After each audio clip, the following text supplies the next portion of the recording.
नमस्कार फ्रेंड्स, मैं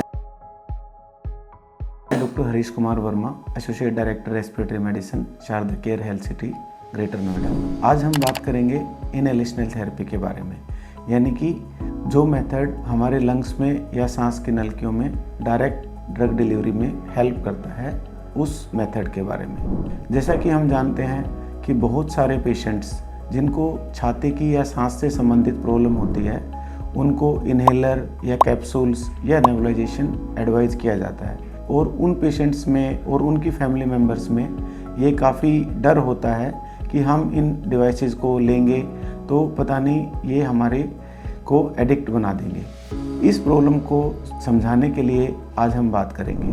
सबसे पहले आते हैं कि हमारे को छाती की प्रॉब्लम्स क्या क्या होती हैं, जैसे कि अस्थमा है, COPD है, ब्रोंकाइटिस है, निमोनिया है, लंग इन्फेक्शंस हैं, या और कोई ब्रोंकाइटिस से रिलेटेड प्रॉब्लम है। इन प्रॉब्लम्स में होता क्या है कि हमारी जो सांस की नलकियां हैं वो उनमें सोजिश आ जाती है, जिसकी वजह से वहाँ पे बलगम बनना, सांस की नलकियों में जो साइज़ है वो कम हो जाना और चेस्ट टाइटनेस होना, खांसी होना, इस तरह के सिम्टम्स होते हैं।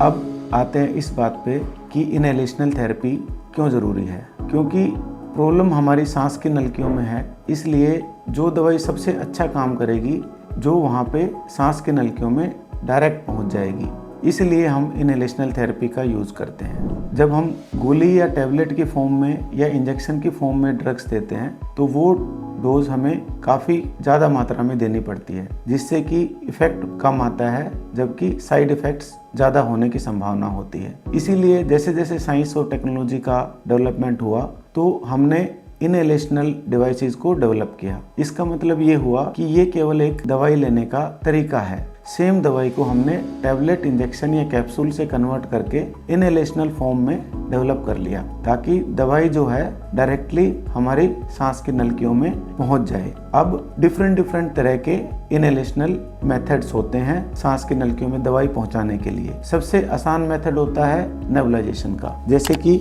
ये एक नेबुलाइजर मशीन है। इसमें हम ऐसे मास्क और ट्यूब के साथ नेबुलाइज कर सकते हैं। फिर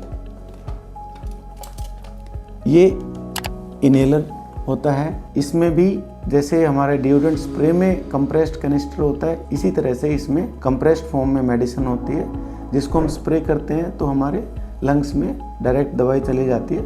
इसको लेने का तरीका मैंने एक अलग वीडियो में समझाया है, वो आप देख सकते हैं। इसके अलावा इस तरह का डिवाइस होता है जिसमें कि कुछ कैप्सूल आते हैं, जैसे मैं आपको दिखाऊंगा। ऐसे कैप्सूल होते हैं जिसमें पाउडर फॉर्म में मेडिसिन होती है, वो कैप्सूल इसमें हम डाल के उसको इनहेल कर लेते हैं। इसके लिए भी मैंने एक अलग से वीडियो बनाया हुआ है।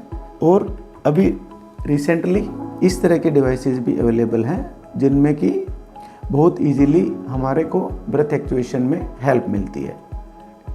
ये कुछ डिवाइसेस हैं जो कि हम अलग अलग वीडियो में डेमो करके दिखाएंगे।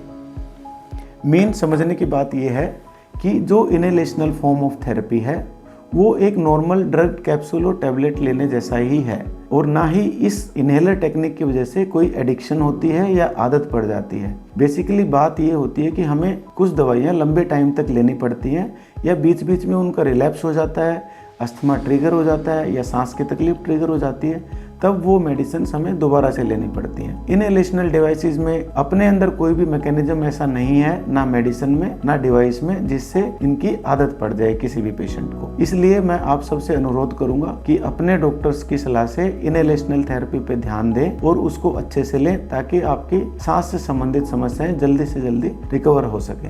धन्यवाद।